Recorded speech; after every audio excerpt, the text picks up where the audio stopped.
आपके साथ और आज 8 की फाइट एक विशेष मुद्दे को लेकर। साल भर देश के लोगों का इंतजार होता है। जी हां, बात आम बजट की है। आज का मुद्दा है मोदी सरकार के बजट में कितनी राहत, कितनी सौगात। वित्त मंत्री निर्मला सीतारमण 1 फरवरी को केंद्रीय आम बजट पेश करेंगी और इस बजट से विभिन्न क्षेत्रों में सुधारों और प्रोत्साहनों की उम्मीद है। इस समय आम आदमी महंगाई की मार झेल रहा है। खाने पीने की चीजों के दाम से लेकर ऑटो सेक्टर तक हर क्षेत्र में महंगाई का असर देखने को मिल रहा है।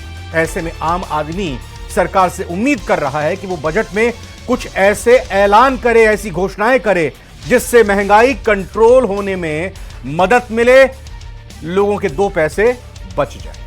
आरबीआई और सरकार की तमाम कोशिशों के बावजूद महंगाई पर काबू नहीं पाया जा सका है, चाहे खाने पीने का सामान हो या डीजल पेट्रोल के दाम हो। लगभग हर चीज के रेट, दाम आसमान छू रहे हैं और इसका सबसे ज्यादा असर जो है वो मध्यम वर्गीय, मिडिल क्लास और लोअर मिडिल क्लास पर पड़ रहा है। ऐसे में आम आदमी एक बार फिर बजट से उम्मीदें कर रहा है। ऐसा माना जा रहा है कि इस बार सरकार आम आदमी को राहत देने के लिए टैक्स फ्री इनकम की लिमिट को बढ़ा सकता है, यानी कि जो इनकम टैक्स की स्लैब है उसको बढ़ा सकता है। आज की चर्चा इसी मुद्दे पर करेंगे। बजट क्या लेकर आ रहा है, क्या उम्मीदें हैं और क्या चुनौतियां हैं सरकार के पास, चर्चा इसकी भी होगी। पहले एक रिपोर्ट दिखाते हैं।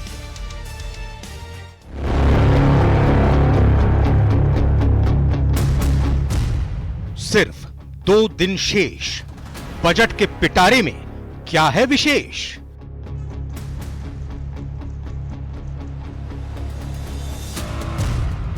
मोदी सरकार के बजट से जनता को कितनी उम्मीदें?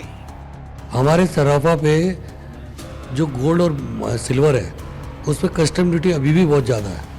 सरकार ने वैसे पिछली बार कम करी थी, लेकिन उस पर कस्टम ड्यूटी और कम होनी चाहिए। गृहिणी के उससे बस इतना कहना चाहूंगी कि जैसे उनका बजट तैयार होता है, हम गृहिणियों का भी बजट तैयार हमें भी करना पड़ता है घर का। तो रोज के उसमें राशन में जैसे दाल, गेहूं, घी, इनके रेट इतने, वो एक रेट फिक्स होनी चाहिए। महंगाई, बेरोजगारी, घटती खपत के बीच मिलेगी राहत। बजट में राजस्थान के लिए विशेष दर्जा हो, पीने के पानी की योजना हो या इन योजनाओं को राष्ट्रीय योजना घोषित करना, ये सब राज्य सरकार को दबाव बना के केंद्र सरकार से करवाना चाहिए। टैक्स पेयर्स को राहत की आशा, रोजगार बढ़ने की उम्मीद। टैक्स का स्लेब है, एक मिडिल क्लास को कंसीडर करते हुए 10 साल में कोई ऐसा बदलाव नहीं हुआ है, तो इसके अंदर डेफिनेटली चेंज होना चाहिए। एज ए महिला मैं बात करूं तो स्वरोजगार के लिए भी महिलाओं के लिए बजट में कुछ खास प्रावधान होने चाहिए। इंडस्ट्री को बूस्टर डोज से अर्थव्यवस्था को मिलेगी रफ्तार। बजट जो देश में जो आशा और आकांक्षा उनके अनुरूप ही आने की संभावना है। हर सेक्टर में जो आवश्यकताएं होगी उसके अनुरूप निश्चित रूप से बजट तो अच्छा ही आएगा। कितनी राहत, कितनी सौगात। और आज की इस विशेष चर्चा में हमारे साथ एक बड़ा पैनल जुड़ चुका है। सभी का एक एक करके परिचय कराते हुए स्वागत करते हैं। सुरेश गर्ग जी बीजेपी से हैं। सुरेश जी बहुत बहुत स्वागत है। कांग्रेस का पक्ष रखने के लिए पंकज शर्मा जी, बहुत बहुत स्वागत आपका भी पंकज जी। आकाश जिंदल सर अर्थशास्त्री हैं, अर्थशास्त्र के बजट के पहलुओं को समझाएंगे, बताएंगे बहुत सरल भाषा में, बहुत बहुत स्वागत सर। राजेंद्र यादव जी किसान नेता हैं, भारतीय किसान संगठन से जुड़े हैं आप। राजेंद्र जी स्वागत आपका। और आशुतोष रावत जी वरिष्ठ पत्रकार भी हमारे साथ जुड़ चुके हैं। और चर्चा की शुरुआत धरती पुत्र से करेंगे। किसानों की क्या उम्मीदें हैं? किसान उत्पादन भी करता है और उपभोक्ता भी है। जो कमाई होती है उत्पादन करने के बाद, फसल की बिक्री के बाद, फिर उसके बाद उस पैसे से अपना घर भी चलाना होता है। किसानों की साहब राजेंद्र जी इस बार क्या अपेक्षाएं, क्या उम्मीदें हैं? मैं सबसे पहले तो यही कहूँगा कि जो किसान की जो अपेक्षाएं हैं, सबसे पहले ये रहती है कि जो वो देश का पेट भरने का काम करता है, अन्नदाता कहलाता है, कम से कम उसका पेट भी भर जाए। तो ये एक उम्मीद लेके हम लोग बैठे हुए हैं कि क्योंकि पिछली बार का बजट अगर हम लोग देखें तो 1.5 लाख करोड़ रुपए का जो बजट था वो पिछली बार आया था। लेकिन कृषि क्षेत्र में वो बजट जो है अभी तक अगर हम देखा जाए तो उस पर जो खर्च किया गया बजट है लगभग 54% खर्च किया गया है। जो देश के इतने बड़े भूभाग को हम देखते हैं, देश को अन्न देने का काम करते हैं, उन पे जो आपने बजट दिया है वो बजट बहुत छोटा, क्या कहते हैं, आप दे तो बहुत देने की कोशिश करते हो, बहुत बड़ा बजट देने की कोशिश करते हो, लेकिन जब खर्च करने की बात आती है, जब जमीनी स्तर की बात करते हैं, तो हम लोगों को कहीं ना कहीं जो है वो देखना पड़ता है सरकार की तरफ कि सरकार हमारा जो है क्यों दोहरे तरीके से हम लोगों को देख रही है। राहत किसान चाह रहा है, एमएसपी से लेकर किसान खेती के लिए जिन यंत्रों का इस्तेमाल करता है उसमें राहत को लेकर। देखिए मैं बताना चाह रहा हूँ कि जो किसानों के जितने भी संयंत्र हैं, जो यंत्र हम लोग यूज करते हैं, सब पे जीएसटी लगी हुई है। हमने पीछे भी मांग करी थी, इन्हें जीएसटी से जो है मुक्त किया जाए, कम से कम किसान को कुछ तो राहत मिलनी चाहिए। एमएसपी की बात करें, एमएसपी पे हम लोग बहुत लंबे समय से लड़ाई लड़ रहे हैं कि किसानों को भी एमएसपी का अधिकार है, उसका भी घर चलाने का उसका अधिकार है, तो वो एमएसपी से कहीं ना कहीं हम लोगों को वंचित रखा गया है। माननीय प्रधानमंत्री जी ने बहुत पहले कहा था कि 23 फसलों में मिलती है एमएसपी। नहीं, मैं बिल्कुल कह रहा हूं कि एमएसपी जो जिन पे मिल रही है मैं उसके लिए मना नहीं कर रहा, लेकिन उस चीज पे भी आ जाइएगा कि हमारा खर्चा कितना बढ़ गया है। हमें डीएपी हमारी महंगी हो गई है, जो भी हम यंत्र तंत्र इस्तेमाल करते हैं वो सब महंगे हो गए हैं। तो उस महंगाई के अनुसार देखा जाए ना कि आज हम अपना परिवार पालने की बात करते हैं। किसान क्रेडिट कार्ड से जो लिमिट रखी गई है, जी किसान चाह रहा है कि उसकी लिमिट और बढ़ाई जाए। नहीं, बिल्कुल बढ़ानी चाहिए। हम लोगों ने तो पिछली बार भी कहा है, हम अब फिर से उम्मीद रखते हैं कि जिस तरीके से जो इंडस्ट्री को लोन मिलता है उस तरीके से किसान को अगर लोन मिल जाए तो उसमें हो सकता है कि देश का किसान जो है कहीं ना कहीं अपने आप को किसी इंडस्ट्री से जोड़ ले। क्योंकि सरकार ने पिछली बार कहा था कि हम लोग जो एफपीओ जो हम लाएंगे, किसान को भी हम लोग उद्योगपति बनाने की बात कर रहे हैं, तो वो कहीं ना कहीं खाका तैयार किया, लेकिन वो जमीनी स्तर पर नहीं आया। हम चाहते हैं कि जो बजट आप हमारे लिए निर्धारित कर रहे हैं कम से कम वो जमीन पर लाए। जो देश का किसान जो है वो अपने आप में कहीं ना कहीं सक्षम होने का काम करेगा। देश का किसान जो है सरकार के साथ कंधे से कंधे मिला के चलता है, देश को अन्न देने का काम करता है। तो कहीं ना कहीं हम चाहते हैं कि देश के किसान की जो अपेक्षाएं नहीं होनी चाहिए, किसान को प्राथमिकता मिलनी चाहिए। किसान की अगर प्राथमिकता देंगे, किसान संपन्न रहेगा, तो कहीं ना कहीं देश के जो मध्यम वर्ग की हम थाली की बात करते हैं जो सुकड़ रही है, वो कहीं ना कहीं हो सकता है कि जी वो भी क्या कहते हैं। आकाश सर, अपेक्षाएं उम्मीदें हर किसी वर्ग को है, और सबसे ज्यादा अगर मध्यम वर्ग की बात करें तो वो हर बार वही नजर उसकी टैक्स स्लैब पर ही रहती है कि टैक्स स्लैब कितना बढ़ेगा कितना गिरेगा। लेकिन मैं मैक्रो लेवल पर आपसे समझना चाह रहा हूं, एक बड़े स्तर पर आपसे समझना चाह रहा हूं कि इस बार का बजट कितना चुनौती भरा रह सकता है या चुनौती भरा है वित्त मंत्री के लिए। क्या आपको लग रहा है कि कोई सेक्टर स्पेसिफिक ये बजट हो सकता है, रहना चाहिए, और किस तरह से बैलेंस बनाया जा सकता है इस बजट में ताकि खर्चों को नियंत्रण किया जा सके, लोगों की आमदनी के जरिए को बढ़ाया जा सके, महंगाई को कंट्रोल किया जा सके, रोजगार और रोजगार के अवसर को बढ़ाया जा सके? रविंद्र जी, आपने बहुत बढ़िया, बहुत खूबसूरत शब्द इस्तेमाल किया, बैलेंस कैसे बनाया जाए। ये बजट जो है इस बार का, इट्स ऑल अबाउट बैलेंसिंग। देखिए है क्या, अभी ग्लोबल स्लोडाउन चल रहा है। हिंदुस्तान की इकोनॉमी हालांकि मोदी सरकार बहुत अच्छे से चला रही है, बधाई की पात्र है वो, लेकिन ग्लोबल स्लोडाउन का असर हम पे भी है। तो आज आपको सच्ची बात बताऊं, फाइनेंस मिनिस्टर साहिबा की झोली में, बड़ी देसी भाषा का इस्तेमाल करूंगा, I won't go into technical terms, बहुत ज्यादा लड्डू पेड़े नहीं है। तो होगा क्या, एक लड्डू के छोटे छोटे टुकड़े किए जाएंगे, सबको खुश करने की, सबका मुंह मीठा कराने की कुछ ना कुछ कोशिश की जाएगी। लड्डू पेड़े नहीं है, कुनैन की दवा तो नहीं है, कड़वी दवाई तो नहीं है, कहीं कड़वी दवाई किसी को मिल जाए, लड्डू पेड़े नहीं है तो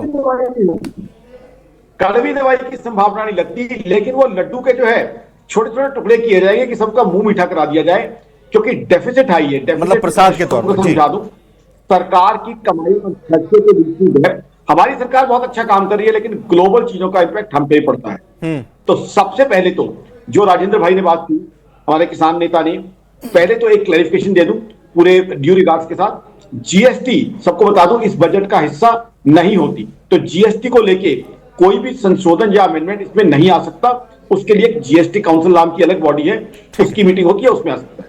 दूसरा, बिल्कुल आपने सही कहा, हमारे किसान भाई अन्नदाता की बहुत सी उम्मीदें हैं, और मेरा मानना है, मेरी ऑर्गेनाइजेशन आकाशमंडल.in का मानना है, एक्सपेक्टेशन ये है कि किसान भाइयों के लिए, हमारे अन्नदाताओं के लिए इंटरेस्ट फ्री स्कीम, लोन की स्कीम आने की संभावना है। देखिए है क्या इस देश में, आज आकाश जिंदल को 10 करोड़ का फ्लैट लेना हो या 50 लाख की गाड़ी लेनी हो, आकाश जिंदल को शायद इंटरेस्ट फ्री पैसा मिल जाता है, क्योंकि वह मैन्युफैक्चरर या बिल्डर की सबवेंशन होती है। लेकिन किसान जो आकाश जिंदल से कहीं ज्यादा इंपॉर्टेंट है, उसे 10%, 12% इंटरेस्ट देना पड़ता है, तो वो आने की संभावना है।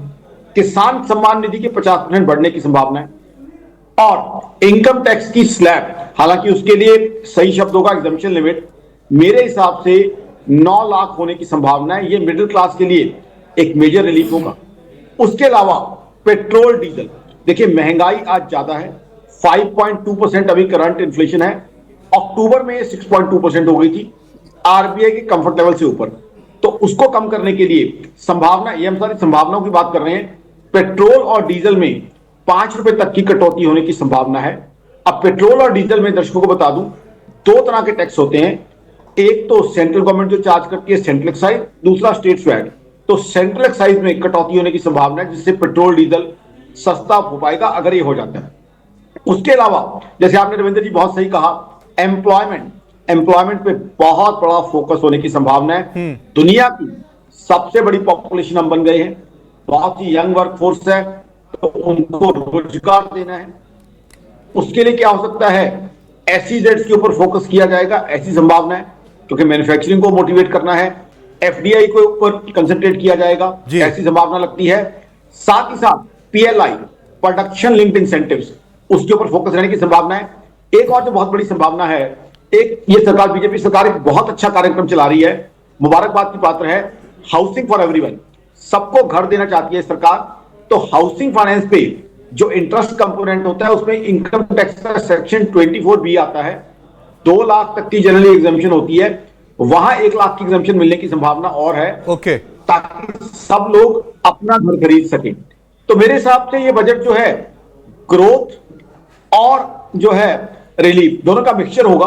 तो सरकार के पास सीमित जो है संसाधन है, तो जैसे आपने बहुत अच्छा शब्द यूज किया, सरकार को एक बैलेंसिंग करनी है, एक कुशल बाजीगर नहीं होता जो एक पतली रस्सी पे जो है टाइट रोप वॉक करता है, उधर भी बैलेंस मेंटेन करता है, उधर भी।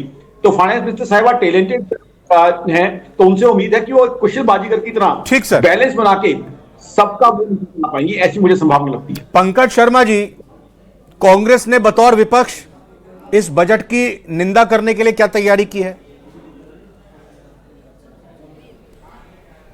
देखिए रविंद्र जी, मुझे लगता है कि कांग्रेस ने कोई निंदा की तैयारी नहीं की। कांग्रेस ने जो जनहित के मुद्दे हैं, जो जनता के विकास से जुड़े मुद्दे हैं, उनको उठाने की जरूर तैयारी की है, और लगातार पहले ही कई मंचों से उठाने का काम हम लोगों ने किया है। देखिए बड़ी बातें मैं अब आप सबके सामने करना चाहूंगा कि जो सबसे बड़ी मुद्दा इस समय देश का है वो बेरोजगारी है। लगभग 10% से ज्यादा की रेट पे हम लोग बेरोजगारी लगातार बढ़ रही है। दूसरी सबसे बड़ी बात, अगर हम महंगाई की बात कर लें तो महंगाई सबसे ज्यादा पिछले कुछ 5 सालों में लगभग 7.5% से ज्यादा बढ़ चुकी है। ये सबसे बड़ी बात है। और देखिए इस सरकार में हम समझना, जैसे कि भी आकाश जी कह रहे थे कि जीएसटी हिस्सा नहीं है बजट का, लेकिन देखिए जीएसटी पे कहीं ना कहीं इंप्लीकेशन कर सकती है कमेटी, और कहीं ना कहीं अभी फाइनेंस मिनिस्टर को इस पर आकर बात करनी पड़ेगी कि जिस तरीके से दूध दही, अगर मैं बात नहीं, जीएसटी समझिए, देखिए आप भी समझदार हैं, आप भी समझदार हैं, जीएसटी काउंसिल के चेयरमैन होते हैं वित्त मंत्री, और हर प्रदेश के राज्य की सरकार के वित्त मंत्री उसके मेंबर होते हैं। तो सभी की राय के जरिए ही जीएसटी पर कुछ फैसला लिया जाता है कि किसमें कम किया जाए या किसमें ज्यादा किया जाए। जी पंकज जी, मैं गलत तो नहीं कह रहा जिंदल साहब? रविंद्र जी सबकी राय से बिल्कुल सही कहा, और रविंद्र जी सबकी राय से फैसला लिया जाता है, लेकिन कहीं ना कहीं सुप्रीम करता है तो फाइनेंस मिनिस्टर करता है, और फाइनेंस मिनिस्टर का अधिकार है, ये फाइनेंस मिनिस्टर का अधिकार है कि वो क्या इंप्लीमेंट करेंगे, क्या इंप्लीमेंट नहीं करेंगे। जहां पर मैं अगर बात करूं कसिनो पे, डायमंड पे, तो उन्होंने जीएसटी नहीं लगा रखा है, दूध दही पे जीएसटी लगा रखा है, पनीर पे जीएसटी लगा रखा है। देखिए यहाँ पे एक बड़ी बात मैं आपके सामने करना चाहूंगा रविंदर जी, कि जो दूध से दही दूध से जो पनीर बनता है उस पे टैक्स लगेगा, फिर पनीर से जो मान लीजिए पनीर का की सब्जी बन रही है उस पे टैक्स लगेगा। तो जिस तरीके से अच्छा जीएसटी के अलावा क्या उम्मीद है कांग्रेस को? कांग्रेस की तरफ से क्या सलाह, क्या लिस्ट दी गई सरकार को बजट में, ये प्रावधान करने चाहिए इसको लेकर? आपके नेता प्रतिपक्ष ने क्या सुझाव दिए सरकार को? देखिए रविंद्र जी, हम बार बार कह रहे हैं कि कहीं ना कहीं अब हेल्थ और एजुकेशन पे ज्यादा फोकस करने की जरूरत इस समय देश को है। हेल्थ का इंफ्रास्ट्रक्चर हमें और बढ़ाना पड़ेगा, एजुकेशन का इंफ्रास्ट्रक्चर हमें कम से कम 6% पे, अभी लगभग 2% पे लोग कर रहे हैं, जबकि 6% का इन लोगों ने वायदा किया था, वो कम से कम इनको करना चाहिए, सबसे बड़ी बात है। दूसरा जो रिक्विजिट टैक्स है उसको भी कहीं ना कहीं अब मुझे लगता है कि वेनिश करना चाहिए। आप देखिए कि बैंक कर्मचारी उनके अलाउंसेस पे भी टैक्सेस है, तो टैक्स टेररिज्म जो इस समय देश में है उसको मुझे लगता है कि कहीं ना कहीं कमजोर करने की जरूरत है, कहीं ना कहीं खत्म करने की जरूरत है, क्योंकि इसी के परिणाम स्वरूप आप देखिए कि 17.5 लाख से ज्यादा लोग इस समय देश को छोड़कर जा चुके हैं, उनमें से लगभग 22,000 से ज्यादा अरबपति हैं, जिनको सबसे ज्यादा सहूलियत इस समय सरकार देती है। क्योंकि आप देखिए कि कॉर्पोरेट टैक्स है, इनकम टैक्स अब कॉर्पोरेट टैक्स से ज्यादा हो गया है, तो कहीं ना कहीं मध्यम वर्गीय जो सबसे ज्यादा जीएसटी दे रहा है, सवाल सुरेश गर्ग जी आपसे, जो गरीबी रेखा से नीचे है, टैक्स टेररिज्म इस शब्द का इस्तेमाल किया, उस वर्ग के बारे में भी सुरेश जी सरकार को सोचना चाहिए। आम आदमी को टैक्स से राहत किस तरह से मिल सकती है? क्योंकि अगर टैक्स से राहत दी जाएगी तो सरकार को 80 करोड़ लोगों को जो मुफ्त खाद्यान्न योजना है वो भी देनी है, बाकी तमाम तरह की जो सब्सिडी, जिसको कोई फ्रीबीज कहता है, कोई रेवड़ी कहता है, कोई राहत कहता है, गलत नहीं है, जरूरतमंदों को मिलनी चाहिए, इसमें किसी तरह की आपत्ति नहीं, लेकिन फिर वही बात, इसमें भी बैलेंस होना चाहिए। ये वोट बैंक ये कहें कि बनाने के लिए नहीं करना चाहिए।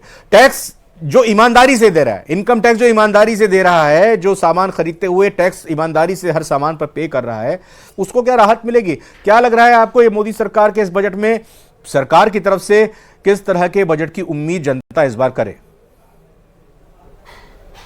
देखिए रविंद्र भाई, आप 2014 के बाद में और 2014 के पहले का अगर कंपैरिजन करेंगे तो 2014 में जब भारतीय जनता पार्टी की सरकार आई और नरेंद्र मोदी जी प्रधानमंत्री बने, उससे पहले इंडिया के अंदर 2 लाख रुपए तक के टैक्स में छूट थी। 2 लाख रुपए से ऊपर की इनकम पे टैक्स लगता था। आज हमारी सरकार है, 11 साल से भारतीय जनता पार्टी की सरकार है, 7,75,000 रुपए तक कोई टैक्स नहीं लगता है। अब आप उस टाइम पे पेट्रोल कितने रुपए का आता था 1 लीटर? सुरेश जी, उस टाइम पेट्रोल कितने रुपए का आता था 1 लीटर, और आज की तारीख में कितने का आता है पेट्रोल? अगर उसको हाँ मैं वो भी उसको भी अगर आप डॉलर से उससे करोगे कंपेरिजन, तो ठीक है, अपनी बात रखिए, में सस्ता है। अगर आप उससे कंपेरिजन करोगे तो उससे सस्ता है। 50 रुपए का आता था उस टाइम पे, 50-52 रुपए का पेट्रोल। मैं ठीक है, आज 100 रुपए हो गए हैं। तो 50-52 का उसको कंपेरिजन कर लीजिए, महंगाई से कंपेयर कर लीजिए। फिर दूसरा रविंद्र भाई, कांग्रेस के प्रवक्ता ने बोला कि बेरोजगारी दर 10% से ऊपर है। भैया, जब से हमारा शासन आया है ना, 11 साल से महंगाई दर कभी 10% से ऊपर नहीं गई, 8% एवरेज रही है, कई बार 6% तक महंगाई दर रही है, बेरोजगारी दर रही है। ये तो कांग्रेस के टाइम पर रही है। 2004 से 2014 के बीच में इनका शासन था, तब बेरोजगारी दर 15%, 20% तक गई है, 10% से ज्यादा ऊपर गई है। महंगाई दर कभी भी 6% से ऊपर नहीं गई है, आज भी 5.48% के लगभग है। आरबीआई ने खुद ने 2% से 6% के बीच का ब्रैकेट कर रखा, उसके अंदर महंगाई दर है। तो मैं कह रहा हूं कि पिछले 11 साल से हमने सुशासन दिया। दूसरा, 2014 के तक बजट कितना होता था? 16 लाख करोड़ के लगभग का, आज 48 लाख करोड़ रुपए का बजट है। इंफ्रास्ट्रक्चर के अंदर आज 11 लाख। कर्जा कितना होता था 2014 में, और आज की तारीख में कर्जा कितना है देश में? कर्जा कितना है वो भी मैं बता देता हूं रविंद्र भाई, मैं भी वो बता देता हूं। एक कर्जा वो था जो आपने भ्रष्टाचार में लगा दिया था। इनके नेता राजीव गांधी जी ने खुद ने बोला था। अरे मुझे कर्जा बताइए ना, 2014 में कितना था और अब कितना है देश का? मैं यही कह रहा हूं, 85 पैसे भ्रष्टाचार में चला जाता था। आज एक एक पाई जनता की सेवा में लगा हुआ है पैसा। आप बता ही नहीं रहे हैं। एक मिनट में एक जवाब लेता हूं पंकज जी का, और फिर कर्जा कितना था और कितना है आकाश जी से जवाब लूंगा। पहले जरा पंकज जी अपनी बात रख लीजिए। विकास के लिए पंकज जी बोलिए, आ रहा हूं फिर आशुतोष जी आपके पास। यशस्वी जी प्रधानमंत्री जी ने, ठीक है सर, एक मिनट सुरेश जी, एक मिनट होल्ड ऑन, होल्ड। किस तरह से महिलाओं का विकास किया? पंकज जी बोलिए। 48 लाख करोड़ रुपए का बजट है, और आने वाला बजट जो है वो 52-53 लाख करोड़ का बजट होगा। देश को समझना पड़ेगा कि जो 55 लाख करोड़ का कर्जा 2014 में था, वो अब 230 लाख करोड़ का कर्जा हो गया है। फिक्स्ड डेफिसिट बढ़ के लगभग 6% से ज्यादा। भैया, ब्रैकेट के अंदर है, पहले देख लो कितने का फिस्कल डेफिसिट जो एक रहता है 3% से नीचे, वही है 3% से नीचे। झूठे नहीं बोले कांग्रेस के प्रवक्ता यहाँ के, कांग्रेस के प्रवक्ता यहाँ के झूठ नहीं बोले, यहाँ के झूठ नहीं बोले यहाँ पे कांग्रेस के प्रवक्ता। परसेंटेज वाइज में देख लीजिए आप कितना किया। आपने आपके टाइम पे कितना करोड़ों रुपए के लोन बांटे थे, और वो एनपीए के अंदर चले गए थे। लाखों करोड़ों रुपए के भ्रष्टाचार के अंदर चले गए थे। आप रविंदर जी, करोड़ों रुपए के लोन इन्होंने बांट के बैंकों को पीसीए के अंदर डाल दिया था। बैंक 85,000 करोड़ रुपए के, और ये लोन ले लेके जो विदेश भाग गए हैं, जिनको प्रत्यर्पित करने के लिए लगे हुए हैं, आप लोन लेके जो भागे हैं उद्योगपति, उनको भी तो जरा याद कर लीजिए। रविंदर जी, हमने 10 लाख करोड़ का कर्जा, ये भ्रष्टाचारी लोग जो खुद के नेता बोल रहे हैं कि 1 रुपया चल के 85 पैसे भ्रष्टाचार में चला जाता, तो वो क्या न्याय कर सकते हैं? जनता का न्याय कर सकते हैं क्या? हमने जो एक एक पैसा है वो जनता की सेवा में लगाया है, देश के डेवलपमेंट में लगाया है, सेना को मजबूत करने के अंदर पैसा लगाया है, महिलाओं को मजबूत। अच्छा एक मिनट जरा पंकज जी को एक बार बोलने दीजिए। सुरेश जी जरा कुछ कहना चाह रहे हैं, आपकी बात आपने रखी है, एक बार जल्दी से शॉर्ट में पंकज जी अपनी बात रख रहे हैं, फिर मैं आशुतोष जी के पास जा रहा हूं। देखिए रविंदर जी सबसे बड़ी बात है इस सरकार का 2014 में 55 लाख करोड़ का कर्जा हम लोग छोड़ के गए थे। ये लोग 230 लाख करोड़ का कर्जा अब तक कर चुके हैं, पहली बात। दूसरी सबसे बड़ी बात ये एम्प्लॉयमेंट की बात कर रहे थे, इन लोगों ने सिर्फ 10 लाख लोगों को नौकरियां अब तक दी है। देखो रविंदर जी झूठ बोल रहे हैं, सरकारी झूठ बोल रहे हैं, ये इनके फिर झूठ बोल रहे हैं, फिर झूठ बोल रहे हैं। 8.5 करोड़ ईपीएफ अकाउंट है, आज 32 करोड़ ईपीएफ अकाउंट है, 24 करोड़ के लगभग वे रोजगार मिले, 24 करोड़ से लोग से ज्यादा के रोजगार मिले, फिर झूठ बोल रहे कांग्रेस के प्रवक्ता। आशुतोष सर मैं आपके पास आ रहा हूं, आपसे समझना चाह रहा हूं, सरकार चूंकि एक राजनीतिक दल होता है, जो सरकार होती है उसको लोगों को राहत तो देनी है, जो जिम्मेदारी लोगों ने दी है वो भी देनी है, लेकिन उसको आगे देश में प्रदेशों में अलग अलग चुनाव भी लड़ने हैं, उसका भी उसको ध्यान रखना है। तो सरकार आपको क्या लग रहा है इस बार वित्त मंत्री के पिटारे से क्या निकलने जा रहा है, और क्या फोकस ओरिएंटेड आपको कहीं दिखाई दे रहा है किसी क्षेत्र में ये बजट? देखिए रविंद्र जी, मैं जो दो आपने क्वेश्चन पूछे, तो पहली चीज तो ये कि निश्चित तौर पर सरकार होती है वो किसी न किसी पार्टी की होती है, तो अभी दिल्ली के चुनाव हैं, लेकिन उसके बाद में कोई बड़ा चुनाव नहीं है, इसलिए चुनावी बजट नहीं रहने वाला है, ये हमको सबको साफ होना चाहिए। बहुत ज्यादा वैसे भी मोदी सरकार चुनावी बजट नहीं देती रही है, उनका फोकस 3 ट्रिलियन इकोनॉमी की ओर रहा है कि कैसे हम अपनी इकोनॉमी को मजबूत करें। लेकिन बजट के साथ एक मोटी मोटी चीज हमको ये समझनी पड़ेगी कि जनता, जो कॉमन मैन है, जो मिडिल क्लास है, उसको सिर्फ बजट में 2 चीजें समझ में आती हैं कि मेरा टैक्स कितना कम हुआ, क्या चीज सस्ती हुई, मेरे जेब में क्या वाकई 2 रुपए बच रहे हैं। लेकिन सरकार के पास कितनी आमदनी है, हमको और आपको तब कुछ मिलेगा। सरकार के पास में जो जीएसटी कलेक्शन है, जिस तरह की उम्मीद उनको 11% की थी, वो मेरे ख्याल से 9% के करीब है, और जो कॉर्पोरेट टैक्स था उसमें भी जो सरकार की उम्मीद थी उतना कलेक्शन की ग्रोथ नहीं हुई है। तो मुझे लगता है कि शायद बहुत कुछ ज्यादा पिटारे में से नहीं निकलने वाला है, लेकिन महंगाई कम करने के लिए मुझे लगता है कि मोदी सरकार एक बड़ा निर्णय ले सकती है, क्योंकि वो है ट्रांसपोर्टेशन की। अगर आप कॉस्ट को कम कर दें तो शायद चीजों की, वस्तुओं के दाम ऑटोमेटिकली कम हो सकते हैं। वो तो सर जब तेल सस्ता होगा, टोल टैक्स सस्ता होगा तभी होगा ना, कोई जेब से तो ट्रांसपोर्टर अपने पैसा देगा नहीं। वही मैं कह रहा हूं कि उसमें देखिए पेट्रोल डीजल के रेट, बिल्कुल पेट्रोल डीजल के रेट मुझे कम होते हुए नहीं लग रहे, लेकिन मुझे लगता है कि मोदी सरकार शायद रेलवे पर एक बड़ा बजट इस बार दे सकती है, रेलवे का बजट बढ़ा सकती है, जिससे ट्रांसपोर्टेशन की कॉस्ट कम हो और रोजमर्रा के साधनों की जो चीजें हैं, कीमतें हैं, उनकी कीमतें कम हो। अभी सभी पैनलिस्ट से मैं ये एक जवाब लूंगा कि भाई आपकी नजरिए से कौन सी 2 चीजें वित्त मंत्री के इस बजट में होनी चाहिए। आकाश सर अपने जवाब दीजिए, 2 चीजें कौन सी होनी चाहिए, किसी भी क्षेत्र के लिए हो सकती है, बताइएगा। फिर उसके बाद राजेंद्र जी आपसे भी। देखिए, हाँ, जो अरविंदर जी, जो ट्रांसपोर्टेशन की बात हो रही है, जैसे मैंने एक्सप्लेन किया था, पेट्रोल और डीजल के दाम कम हो सकते हैं, क्योंकि एक कंपोनेंट तो वो होता है जो आपने बिल्कुल सही बताया, ग्लोबल मार्केट से प्रोक्योर किया जाता है, फॉरेक्स में पेमेंट करते हैं। बट इंडिया में we levy 2 taxes, central government levies a tax called central excise. तो मुझे लगता है आज के हालात को देखते हुए सेंट्रल एक्साइज में रिडक्शन होगी, जिससे पेट्रोल डीजल सस्ता होगा, मिडिल क्लास को रिलीफ होगी, किसान भाई हमारे अन्नदाता भी खुश होंगे, और ओवरऑल जो है ग्रोथ के एटमॉस्फेयर को जो है उसमें मोटिवेट किया जाएगा। लेकिन सर वो स्टेबल नहीं रह सकता ना, अगर भाई ग्लोबल क्राइसिस में कच्चे तेल के दाम बढ़ेंगे तो फिर बढ़ जाएंगे वो, तो फिर excise rate, central excise rate. जी, मैं जवाब देना चाहूंगा रविंद्र जी, आपने बिल्कुल सही कहा। अभी क्या है, डोनाल्ड ट्रंप साहब, आप तो ग्लोबल इकोनॉमी भी जानते हैं, जिस तरह की टैरिफ 86 रुपए में चल रहा है, उसके बाद जो नहीं, अभी उनके टैरिफ वॉर के कारण ग्लोबल इकोनॉमी में क्रूड ऑयल की प्राइसेस कम हो गई हैं, और जैसे जैसे टैरिफ वॉर बढ़ेगी ग्लोबल इकोनॉमी में क्रूड ऑयल की प्राइसेस अभी फिलहाल। Jindal sir, as an economist, दो वो कौन सी उम्मीदें हैं, या कहिए कि 2 जो डिमांड है आपकी वित्त मंत्री से, फिर एक एक करके सभी से। पहले 9 लाख रुपए बेसिक एग्जम्पशन लिमिट हो जानी चाहिए, ठीक है। दूसरा, किसान भाइयों के लिए मेरी 3 डिमांड है, माफ कीजिए। दूसरा, किसान भाइयों के लिए बिना इंटरेस्ट के कर्जा। तीसरा, पेट्रोल और डीजल में 5 से 7 रुपए की राहत। राजेंद्र यादव जी, 2 डिमांड क्या है? वित्त मंत्री जी सुन रही होंगी अगर आपको तो। सबसे पहले तो किसान को जो बेसिक चीज़ें हैं उन बेसिक चीज़ों में रियायत मिलनी चाहिए। जैसे मैंने पहले कहा था कि जो भी यंत्र हम लोग यूज करते हैं, खाद बीज और डीजल की बात भी पैनल से निकल कर आई थी, यानी लागत में कमी आनी चाहिए, लागत में कमी आनी चाहिए जिससे जो है किसान का भला हो। दूसरी मैं एक चीज़ आपके मैं ऐड करना चाहता हूँ कि अभी हमारे एक साथी पैनलिस्ट कह रहे थे कि जो जीएसटी कलेक्शन है, जीएसटी कलेक्शन जो है वो सरकार ने जो एक प्रारूप तैयार किया था उससे कम जो है जीएसटी कलेक्शन हुआ है। मैं थोड़ा सा इसमें ऐड करना चाहता हूँ कि सरकार की तरफ से जो लक्ष्य रखा गया था वो 50,000 करोड़ रुपए का रखा गया था और जो कलेक्शन हुआ है वो 16,000 करोड़ रुपए का हुआ है। ये मैं आपके माध्यम से बताना चाहता हूँ कि जो सरकार ने सोचा था उससे कहीं ज्यादा हो गया है, तो इसलिए सरकार के पास जो है कोई कमी नहीं है। ठीक है आशुतोष सर, दो डिमांड। देखिए रविंद्र जी, मुझे लगता है कि शायद महंगाई को कैसे नियंत्रित किया जा सकता है और युवाओं को कैसे रोजगार की ज्यादा अवसर मुहैया कराए जाते हैं, बजट में इस चीज का पंकज शर्मा जी हैं कुछ दो डिमांड आपकी भी क्या?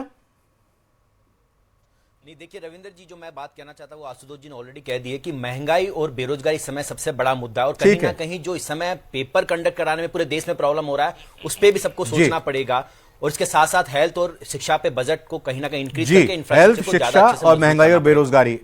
सुरेश गर्ग साहब, आपको तो लग रहा है सारी डिमांड पूरी कर ही देंगी, कोई है आपके पास कहने के लिए, मांग है कुछ रखने के लिए?